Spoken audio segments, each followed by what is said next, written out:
Sekarang ini banyak sekali permasalahan di desa itu. Masalah ekonomi, sosial, kan? Kejelasan status lahan yang selama ini dikelola oleh masyarakat membingungkan.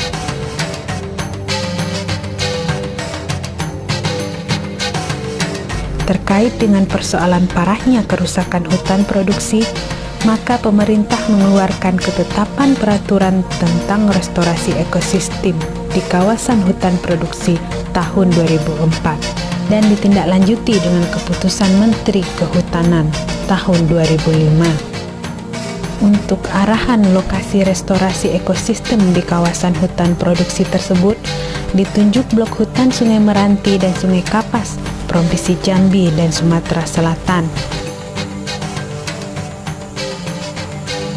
Dalam mendukung kebijakan peraturan tentang restorasi ekosistem di kawasan hutan produksi tersebut, Komunitas Konservasi Indonesia Warsi turut berperan serta melalui program Merintis Jalan Baru untuk menyelamatkan hutan tropis di Indonesia dari penebangan ilegal sampai ke pengawasan yang baik. Inisiatif perintis ini akan mempraktekkan pengembalian fungsi hutan dan penggunaan hutan yang berkesinambungan melalui pengawasan yang baik. Warsi terlibat dalam program ini karena adanya masyarakat di sekitar kawasan hutan.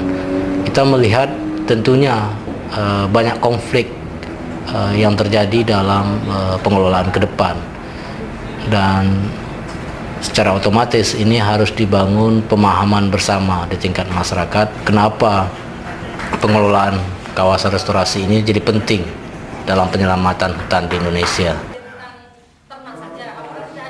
Yang telah kita kembangkan selama ini adalah ini diawali dengan proses kajian, kajian dari persoalan sosial, ekonomi, budaya, politik yang ada di sekitar kawasan restorasi itu sendiri, baik itu masyarakat desanya, komunitasnya, maupun kebijakannya. Potensi sumber daya alam yang sebenarnya bisa kita manfaatkan, hanya saja oleh kendala yang ada selama ini belum termanfaatkan.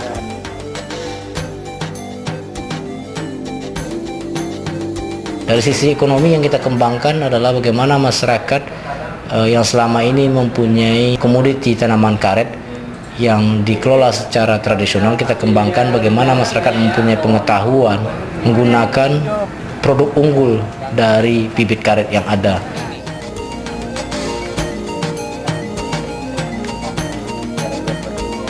Biaran dia gitu, yang lain dimatikan, kalau bisa dibikin seperti ini. Jadi jalannya ini ya kena kita.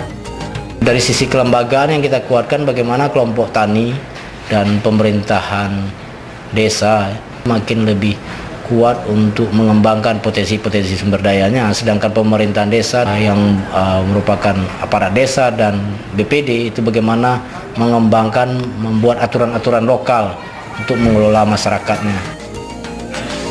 Setiap orang dilarang menangkap ikan dengan cara menggunakan racun dan sentrum. Terutama yang berkaitan dengan aturan lokal pengelolaan sumber daya alam, misalnya bagaimana membuat aturan zernang, bagaimana membuat aturan sialang, bagaimana membuat aturan pengelolaan aliran sungai yang ada di sekitarnya. Jadi ini dalam ranah menyelamatkan atau mengelola sumber daya itu sendiri.